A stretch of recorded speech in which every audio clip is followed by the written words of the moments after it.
In a colorful forest garden, where sunlight danced through the leaves and flowers bloomed in every imaginable hue, lived a magnificent peacock named Pavo. His feathers were a dazzling spectacle, shimmering with iridescent blues, greens, and golds. Every animal in the garden would stop and stare whenever he fanned his tail, a perfect rainbow of beauty. It was a sight that filled the forest with wonder. But beneath this breathtaking exterior, Pavo often felt a deep, quiet sadness. When he wasn't displaying his feathers, he would sit alone, his brilliant tail folded away. A feeling of loneliness would creep into his heart, as heavy as a storm cloud. He watched the other animals, and while they admired him, he felt like he was behind a pane of glass, beautiful to look at, but separate from their world. From his favorite perch, Pavo observed the daily life of the forest garden. He saw busy squirrels gathering nuts, working together to store food for the winter. He watched lines of ants marching with purpose, carrying leaves many times their size. He saw the birds building intricate nests, twig by twig, their cheerful songs filling the air as they collaborated. Everyone seemed to have a role, a purpose that connected them to one another. They were a community, working, laughing, and helping each other in a joyful dance of life. A heavy sigh escaped Pavo. "I'm only admired for my feathers," he thought, looking down at the intricate patterns that brought him so much attention. "They praise my beauty, but what good is it? I don't help anyone. I don't build, or gather, or contribute." The feeling of uselessness settled over him, making his magnificent plumage feel more like a costume than a part of himself. He longed to be more than just something pretty to look at. Then, one morning, as the first rays of sun pierced through the canopy, a new feeling stirred within Pavo. It was a spark of determination. He was tired of feeling empty.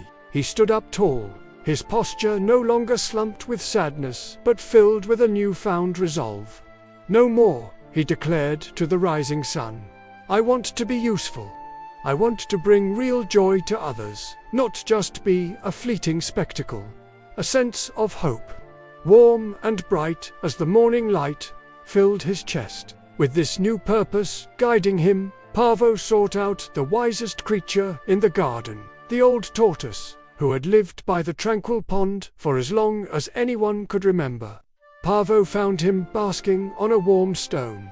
"Wise tortoise," Pavo began, his voice earnest, "I want to help our forest. My feathers are beautiful, but they feel meaningless. How can I be of service?" The tortoise slowly opened one eye, then the other, and offered Pavo a gentle, knowing smile. "Ah, Pavo," he said, his voice calm and steady. "True happiness and worth don't come from how you look, but from what you do. Beauty can bring joy, but service brings fulfillment. Look around you. The forest needs many hands, or in your case, many claws and a strong beak. Find a way to serve, and you will find yourself." Taking the tortoise's advice to heart, Pavo immediately looked for ways to help.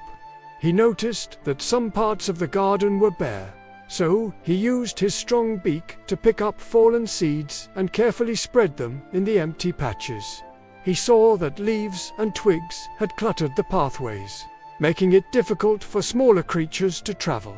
So he used his wings and tail to gently sweep the paths clean. It was simple work, but it was a start. At first, the work was tiring. Pavo wasn't used to such labor. His muscles ached, and his feathers, which he had always kept so pristine, got ruffled and dusty.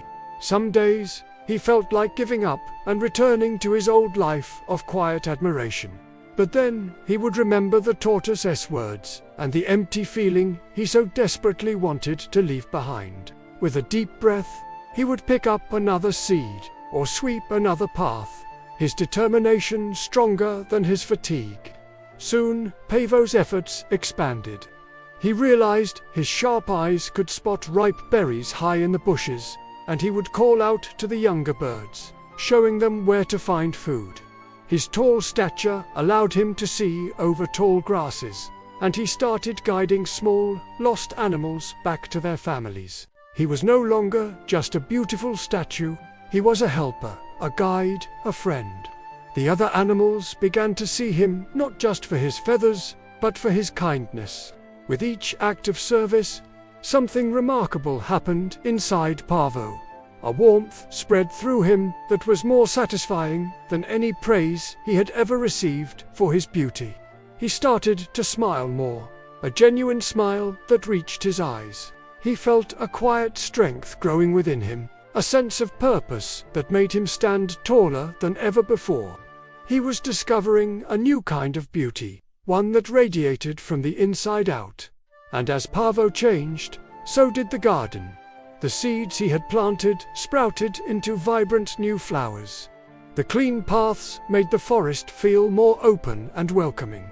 The entire garden seemed to hum with a new energy, growing more lush and beautiful than ever before. Nurtured by his dedication, Paavo would stand proudly, not because of his feathers, but because he could see the tangible results of his hard work all around him.